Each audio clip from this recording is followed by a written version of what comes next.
नमस्कार, the legal Indian के इस सेगमेंट में आपका स्वागत है। दोस्तों, एक सवाल जो मेरे पास आया है वो ये है कि Delhi university faculty of law में हिंदी मीडियम के छात्र कैसे मैनेज करते हैं। कुछ इससे रिलेटेड और सवाल जो है मैं आपके सुविधा के लिए मैं यहाँ पे डील करता हूँ। जैसे, क्या हिंदी मीडियम के students Delhi university faculty of law में आते हैं? क्या Delhi university faculty of law में हिंदी मीडियम के छात्र प्रॉब्लम फेस करते हैं? अगला क्वेश्चन आ सकता है कि यदि वो प्रॉब्लम फेस करते हैं तो आखिर वो कौन कौन सा प्रॉब्लम है। तो हमारे पास लिस्ट है और इसमें 5-6 प्रॉब्लम्स है, हम इसको डील करेंगे इस टॉपिक में। उसके बाद जो क्वेश्चन आ सकता है कि यदि वो प्रॉब्लम फेस करते हैं तो आखिर इसका पॉसिबल सॉल्यूशन क्या हो सकता है, तो हम इसी वीडियो में सॉल्यूशन के बारे में भी बताएंगे।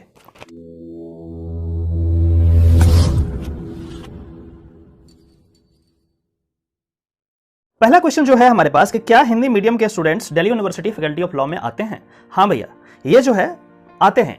हिंदी मीडियम के स्टूडेंट यहाँ पे आते हैं और हिंदी मीडियम के स्टूडेंट का जो संख्या है वो अच्छा खासा संख्या है।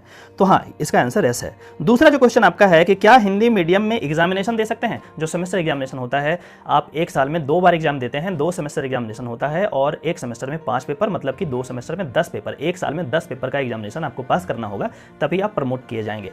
तो हाँ, वहाँ पे आपको ऑप्शन होता है कि आप यदि चाहें तो हिंदी में ही दे सकते हैं आप अपना एग्जाम। लेकिन हाँ, इसमें एक जो इंपॉर्टेंट बात यह है कि यदि आप हिंदी चूज करते हैं medium of writing in examination, then पूरा जो आंसर शीट होगा उसमें हिंदी ही लिखेंगे, एक ही भाषा में लिखेंगे या फिर इंग्लिश ही लिखेंगे। ऐसा नहीं हो सकता कि आधा आप जो है इंग्लिश में लिख दें, आधा है हिंदी में लिख दें, या कुछ क्वेश्चन का जो आंसर यदि आप चाहें तो हिंदी में लिखें, कुछ का इंग्लिश में लिखें, कुछ का किसी और लैंग्वेज में लिखें। तो ये परमिसेबल नहीं है। लेकिन यस, ये ऑप्शन आपके पास होता है। यदि चाहें तो जब आप एग्जामिनेशन फॉर्म हम भरते हैं उसी समय आप टिक कर सकते हैं कि आप किस माध्यम से एग्जामिनेशन देना चाहते हैं।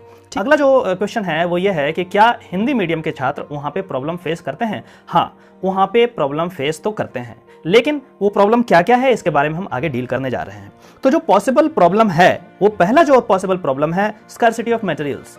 जब आप लॉ की बात करते हैं या फिर जब आप किसी भी प्रोफेशनल कोर्सेज की बात करते हैं, आप मेडिसिन को लीजिए, मेडिसिन की बात करते हैं, लॉ की बात करते हैं, एक स्पेशलाइज्ड कोर्स है और इसका जो मटेरियल है वो हिंदी में मिल तो जाता है लेकिन बहुत ही मुश्किल होता है मिलना। तो जो सारे मटेरियल्स हैं वो आपको हिंदी में मिलें ये जरूरी नहीं है। जो मोस्ट ऑथेंटिक और जो ज़्यादा मटेरियल्स अवेलेबल हैं वो इंग्लिश मीडियम में, इंग्लिश में अवेलेबल है। तो इस वजह से हिंदी मीडियम के छात्र प्रॉब्लम फेस कर सकते हैं। दूसरा जो पॉसिबल प्रॉब्लम है वो है case materials provided by the college only in English. हमारे यहाँ क्या है Delhi university faculty of law में कि केस मटेरियल प्रोवाइड किया जाता है यूनिवर्सिटी के द्वारा। इस केस मटेरियल में जजमेंट होते हैं कोर्ट्स के और उसको एडिट करके हमें प्रोवाइड किया जाता है और उसी को पढ़ाया जाता है। ठीक है, तो अब वो जो केस मटेरियल हमें मिलता है वो इंग्लिश में ही होता है। तो जो हिंदी मीडियम से गए हैं वो प्रॉब्लम फेस कर सकते हैं। तो एक तो ये बात है। हालांकि इसका सॉल्यूशन भी है जो कि आगे हम डील करेंगे, आप इस वीडियो में बने रहें।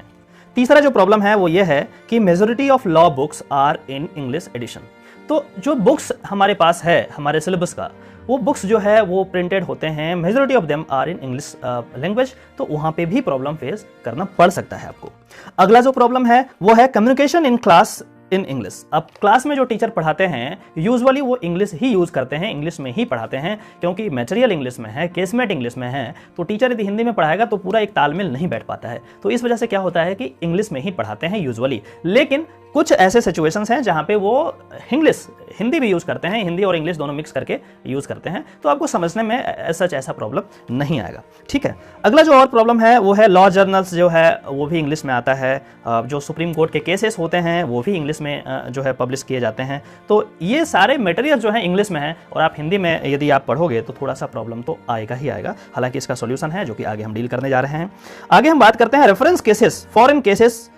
अब मान के चलिए कि आप एक केस लॉ पढ़ रहे हैं और उसमें उसी तरीके का जो केस है वो एक यूएस में दिया गया है या यूके में दिया गया है। तो ऑब्वियसली बात है हमें रेफरेंस करना होता है कि हाँ भैया the supreme court of US has told this in this case, या फिर यूके में ये चीज हुआ। तो ऑब्वियसली बात है कि वो इंग्लिश में ही होगा, तो वो आसान होता है हमें। इसके बाद जो प्रोफेशन आप यदि लिटिगेशन चूज करते हैं तो ऑब्वियसली वहाँ पे भी बिना इंग्लिश का आपका काम नहीं चलने वाला है, क्योंकि आप यदि अपर कोर्ट में जाएंगे, हाई कोर्ट हो गया या फिर सुप्रीम कोर्ट हो गया, वहाँ पे मीडियम ऑफ इंस्ट्रक्शन इंग्लिश का है। तो ऑब्वियस सी बात है इंग्लिश जानना जरूरी है। यहाँ तक कि लोअर कोर्ट्स में भी इंग्लिश का इस्तेमाल ही होता है। हाँ, यदि आप रिमोट एरियाज में चले जाएं तो वहाँ हिंदी में भी जो है कार्य होता है, इसमें कोई दो राय नहीं है। लेकिन मेरा सजेशन ये होगा कि आप धीरे धीरे करके इंग्लिश सीख लें। इंग्लिश सीखना इतना भी मुश्किल नहीं है। मैं अभी बताता हूँ कि आखिर आप क्या क्या करेंगे। ये 3 साल यदि आप ये सारी चीज़ों को जुडिशियसली, आप रिलीजियसली फॉलो करेंगे तो ऑब्वियस सी बात है कि ये आप बहुत अच्छे तरीके से सीख जाएंगे।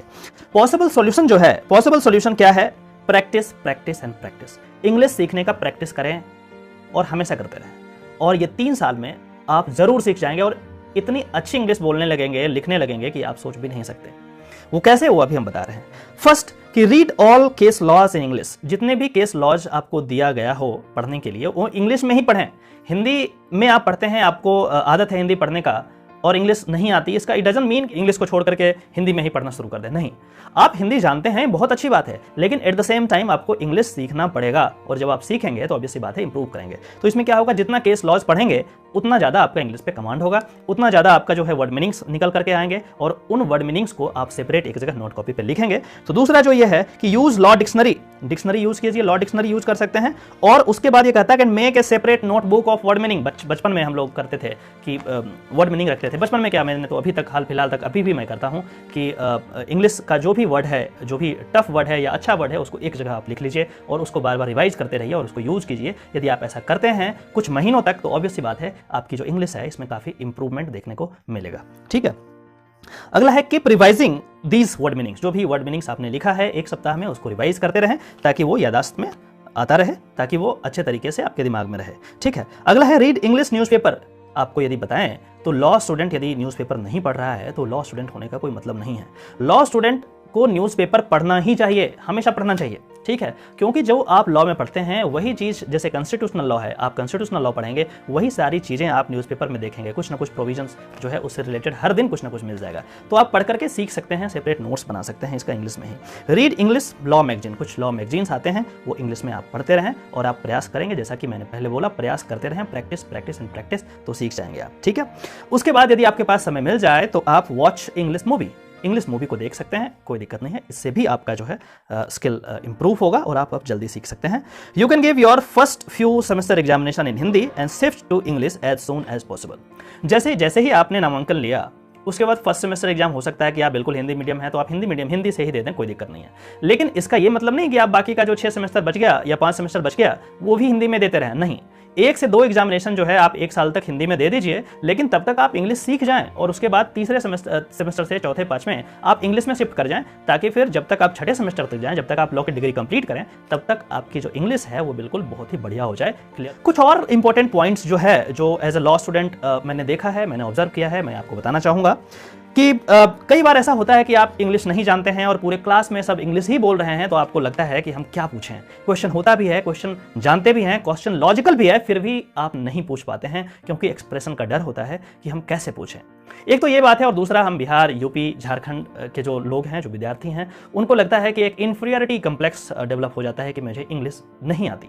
ये एक प्रॉब्लम, जो कॉमन प्रॉब्लम है, आप ऐसा नहीं करें। चाहे जिस भी भाषा में आपको पूछना पड़े सवाल, आप पूछिए, बेहिचक पूछिए, बेझिझक पूछिए, कोई दिक्कत नहीं है। यदि आप हिंदी में पूछ देंगे तो बिलीव मी, जो वहाँ पे टीचर होंगे वो भी आपको हिंदी में ही जवाब देंगे और बहुत अच्छे तरीके से देंगे, कोई दिक्कत नहीं है। मैंने यहाँ तक, हमारे यहाँ तो मूट कोर्ट कंपटीशन में भी बहुत सारे ऐसे लोग थे जो हिंदी मीडियम ही चूज किया था। तो मीडियम चाहे कोई भी हो, हिंदी हो या इंग्लिश हो, ये आपका जो लॉजिकल आर्गुमेंट है इसको खत्म नहीं कर सकता। लॉजिकल आर्गुमेंट होना एक बात है और इसका मीडियम इंग्लिश हो या हिंदी हो ये दूसरी बात। जो दूसरा पॉइंट है कि don't stick to Hindi only, मतलब इंग्लिश को इंप्रूवमेंट करने की कोशिश आप लगातार करते रहें।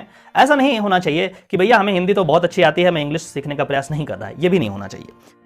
लास्ट जो इंपॉर्टेंट पॉइंट है वो ये है कि you should have a better hold of legal concept. ठीक है, लीगल कंसेप्ट जो है उसको आप समझने का प्रयास कीजिए। उसको एक बार आप समझ लेंगे तो उसको एक्सप्रेस आप यदि हिंदी में कर सकते हैं तो कल इंग्लिश में भी कर देंगे। कोई बहुत बड़ा रॉकेट साइंस नहीं है, आप आराम से कर सकते हैं। ठीक है, जो बेयर एक्ट्स है वो इंग्लिश में है, कहाँ पे द है, कहाँ पे इन है, कहाँ पे कॉमा है, कहाँ पे क्या है, इज है, आर है, मे है, शैल है। लॉ में बहुत शब्दों का ही खेल है, तो आप इस चीज को आप समझ लीजिए। तो जब भी आप लॉ स्कूल को ज्वाइन करें, irrespective of the fact that whether you are aware of English language और नॉट, हार्डली मैटर्स, आपको पहले ही दिन से इंग्लिश सीखने का प्रयास करना चाहिए। दोस्तों, यदि ये वीडियो आपको पसंद आता है तो आप इसे थम्स अप दें, इस चैनल को सब्सक्राइब करें और बेल बटन भी दबा दें ताकि आगे आने वाला वीडियो जो है आप तक पहुंच जाए। और एक और बात जो सबसे इंपॉर्टेंट है, इस वीडियो को अपने आसपास के लोगों में शेयर करें। शेयर करने का पैसा नहीं लगता, उनकी जानकारी कुछ बढ़ेगी, उनका लीगल एक्यूमेंट स्ट्रेंथन होगा और मेरा भी हौसला अफजाई होगा। तो चलिए किसी और वीडियो पे मिलते हैं, तब तक के लिए नमस्कार, जय हिंद।